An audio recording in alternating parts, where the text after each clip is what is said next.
Hello students, today we are going to start with a new chapter that is green plants. So when we see the leaves that are around us, we might wonder why all the plants that are near us are green in color. Most of the plants on the earth are green. Why? But the reason is because of a substance. There is a substance that is present in each of the leaves or any part of a plant that is green in color has got this green substance that is called chlorophyll. This is what makes it a color green in a plant. There are several parts of the leaf. They are the leaf stalk, the part from which a leaf is attached to the stem. Then we have got the leaf blade. This is the flat part of a leaf. Then we have the main vein that is passing through the center of the leaf. And from this main veins, we have different veins that are passing on. This is called the side veins. Let's learn about these in detail. Leaf blade. Leaf blade is a thin, flat part of the leaf. The flat part, the broad part of the leaf that we see is called the leaf blade. Now, leaf blade can be of different shapes according to the size. It can be of different shape. It can be linear, it can be oblong, it can be ovate, anything we can have. Then, moving to the veins. The center part, the thickest part that you can see moving, is called the main vein. This vein is attached to the leaf stalk. Then we have side veins that are attached to this main veins and they spread all over the leaves, taking the food from one part to the other. After that, we have got stomatas that are there in the leaf. Now, what is this stomata? When we turn the leaf upside down, the underside of a leaf has got tiny openings. But we cannot see these tiny openings. These are very small. We can see it through a microscope. This tiny opening is called stomata. Now, what is the function of the stomata? The function of the stomata is to let air flow in and out of the leaf. They take in carbon dioxide from the air and leave oxygen back to the air. Now, what are the functions of the leaf? There are several functions of the leaf. One is it's a kitchen of a plant. Leaf is a part in which the food of a plant is being made. In your house also we make food in the kitchen, so we call leaf as the food factory of plant because the food is being made over here. The another function is taking in air and passing out air. The air has been taken out in and out through the leaves, to the stomata that is present in the leaf. So these are the two functions of the leaf.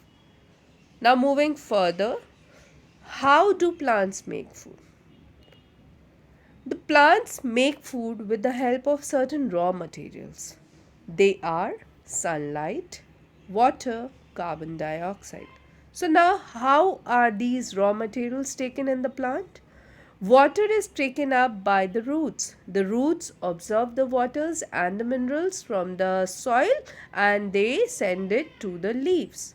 Then through the stomata, the carbon dioxide is taken in the leaf, and through the sun, the rays that are coming, the sunlight is also taken.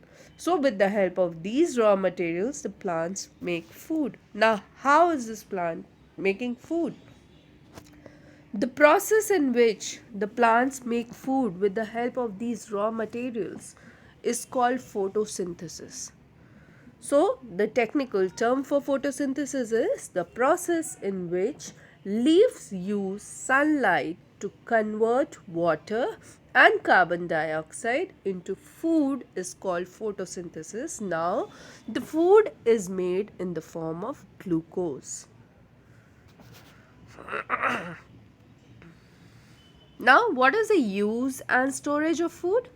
When the food has been made in the form of glucose, the food is transferred to all the parts of the plant. With the help of the stems, with the help of the veins, they are transferred to each and every part of the plant. When the plants take the necessary amount of food, the leftover food is stored in the form of starch in the different parts of the plant. And after the food is made, the oxygen is also released back to the air. Now, moving to the next part, that is interdependence on plant and animals. The plants and animals are very much dependent on each other. How? We animals, we get food from our plant. The animals, they are breeding on grass, they are eating leaves, they are eating everything, so they are very much dependent on the plants for their food. So this is how we are interdependent on them. The another feature in which we are dependent on plants is for give and take of carbon dioxide and oxygen. Plants take in carbon dioxide and they leave oxygen to the environment, and oxygen is then taken by the animals to breathe and live in this environment. So there is a technical term that is there, that is food chain. Like I earlier told you that we are dependent on the plants for our food. So yes, there is a chain that has been made when the animals, they take in food. Now, what is this chain? A chain that shows a series of organisms where each member depends on the lower member in the series for the food is called a food chain. Now, you must be thinking, what is this? So, here you can see producer. The grass, the plants are the producers. Now, small grasshoppers, they take their food from these grass. Once the grass hopper takes the food from the grass, they are being eaten up by the frog. Then the frog is then eaten up by the snake, and the snake is eaten up by a hawk. And once the leftover part of this is been decomposed, they are helping the plants again to grow. So this is a proper chain that has been formed. So that's it with the chapter. Thank you, students, for watching this video.